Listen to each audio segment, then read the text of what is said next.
Thanks for tuning in to Radicards.com. I'm your host, Patrick Greeno. This is familiar guest, Dan G. How you doing, Dan? I'm doing well, Pat. Thanks for asking. How about you? I'm doing well, thank you. So, Dan, tell us what you brought today. So I brought two cards. They're essentially from the same set, so I just brought two examples of the same set. Okay. It's the 91 Topps Desert Shield cards. All right. It's kind of a set that I've been working on loosely for a decade at least. Picking up one, two at a time. So I'm pretty far off, right? But I got some nice ones, you know. How many do you have so far? I want to say like maybe about 100 to Okay. 150. So it's not like... It's like my progress for the 81 Topps signed set. Yeah.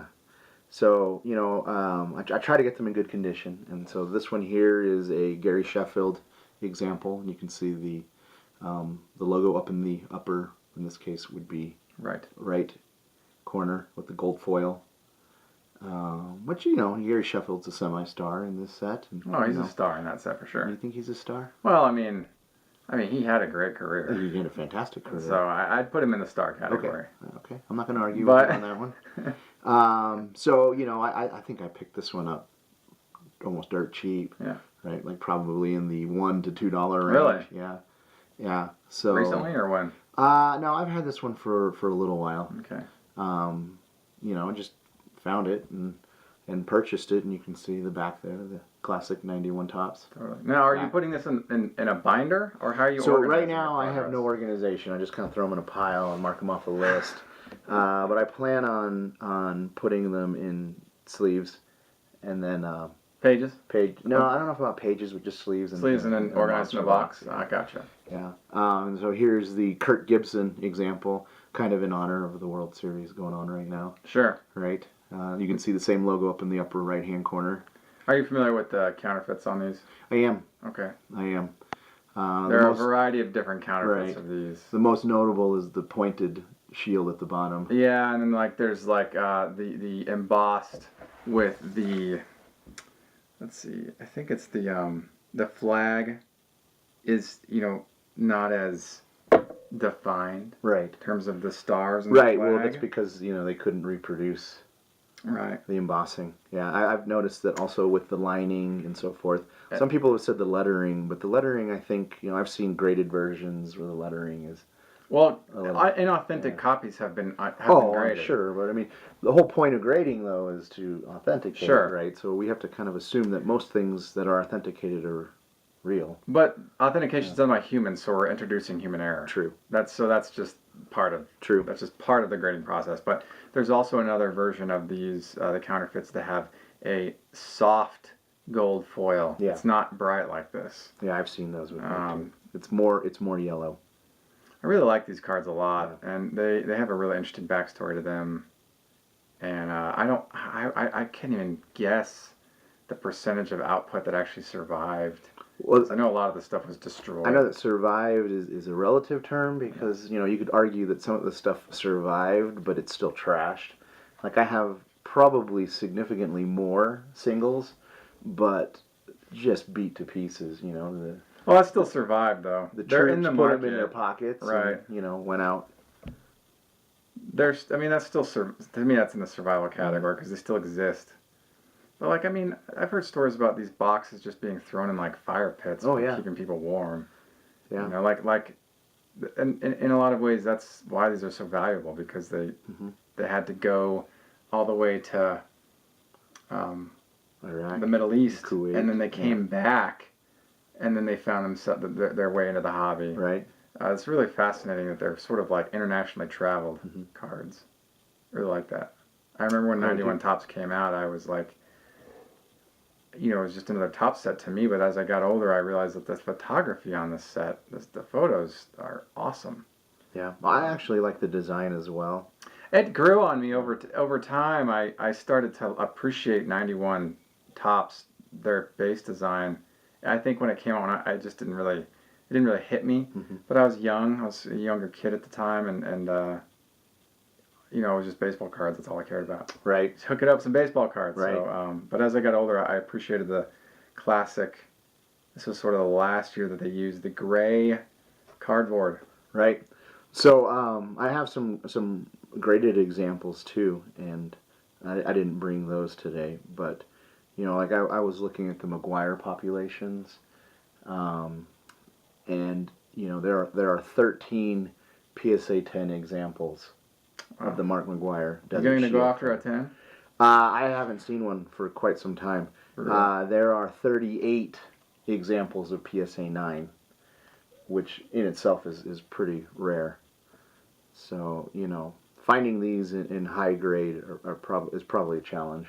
I'm sure it's expensive. And as we start getting into the higher dollar card like the Chipper Jones. That's the highest dollar Yeah. card. But like the Nolan Ryan, the Griffey, the Ripken, even Thomas does really well in a 10. McGuire probably does pretty well in a 10, I'd say. I have not seen one, But I know that imagine well into the, you know, $400 or $500 range. That I don't know, but you know, I'd be hard pressed to assume that these would ever go down in value. No, for sure. So if it's not at that point yet, then maybe at some point in the future. Right. I know that Nolan Ryan does really well, and the Griffey does pretty well. And 10s are just hard. They're so rad. They're so cool. I love the logo. I remember when I first acquired one of these, it was a Juan Gonzalez. I still have it. And I think the price guy didn't recognize it until years later. Right. And then I looked in the price guide. It was 100 times value, 100 times Right. multiplier. And Juan Gon was 75 cents. So I had a $75 Juan Gonzalez card in my collection. I was so blown away. And I remember taking the card down to Noble and checking the price guide. And it was in the thick lucite case, the big thick ones with like mine didn't have the felt cover. That one didn't. It was just a case. And I accidentally left it down there. Oh, no. My friend retrieved it, and then he wanted to sell it back to me. Oh, wow. I'm like, dude, that's my card. Right. He ended up, I acquired it back from him. I can't remember how, but I think I just gave him a hard time, and he was like, fine, just take it. Right. But I'm surprised I left it there. And this was probably like 95 or 96, probably 96, Okay. I would say, when this went down. And I remember being like, oh, I finally got my card back. But I didn't realize I had left it there. Right.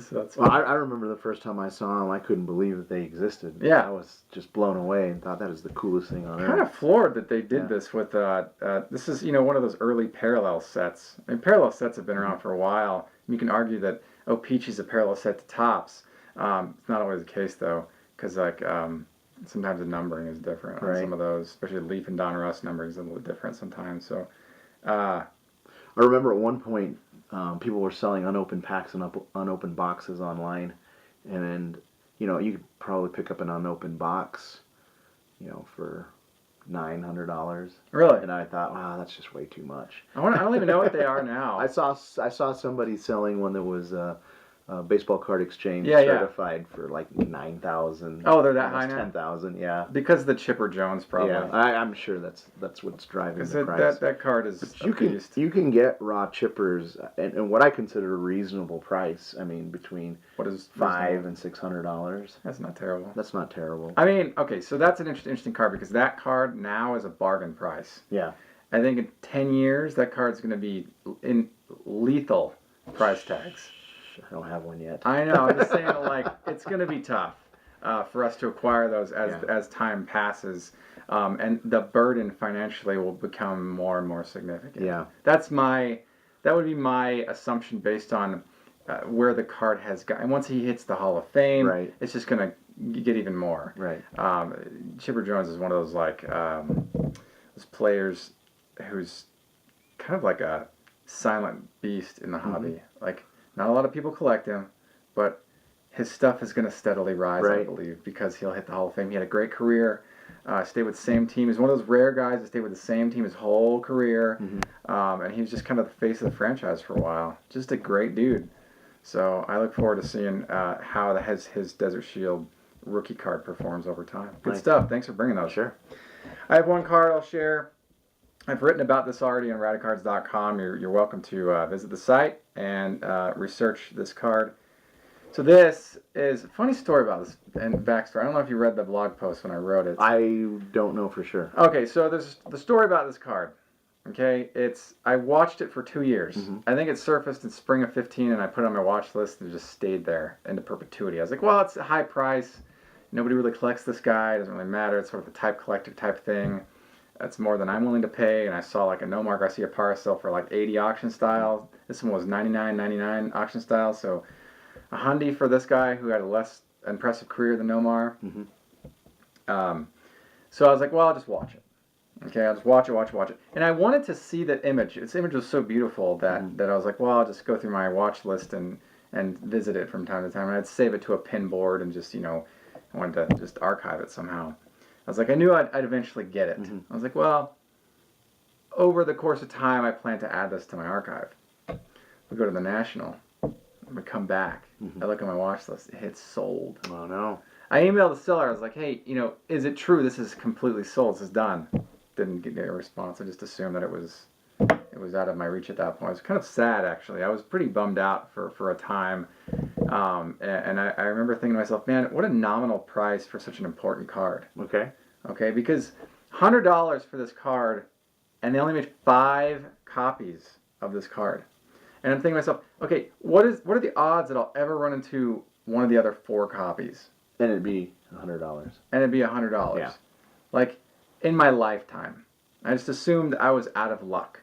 And for, months passed, and I was kind of down. In fact, this was kind of the catalyst for a bigger purchase that I made in August, because I thought to myself, well, if I have one opportunity in my life to get something, just get it. Right.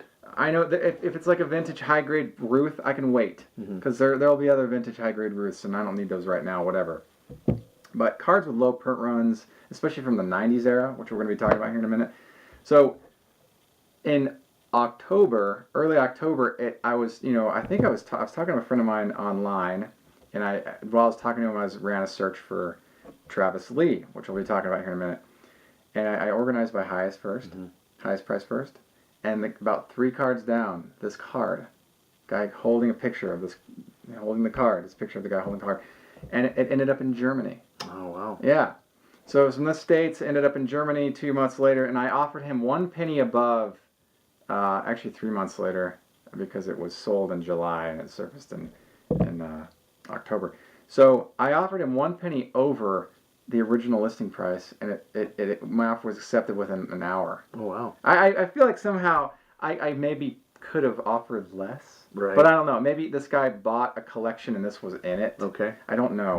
But at the fact that I was so excited to finally get this card in my hand, so I wrote about it. This is the 1998 Top Stars Supernova Gold Rainbow, serial number to just 5 examples.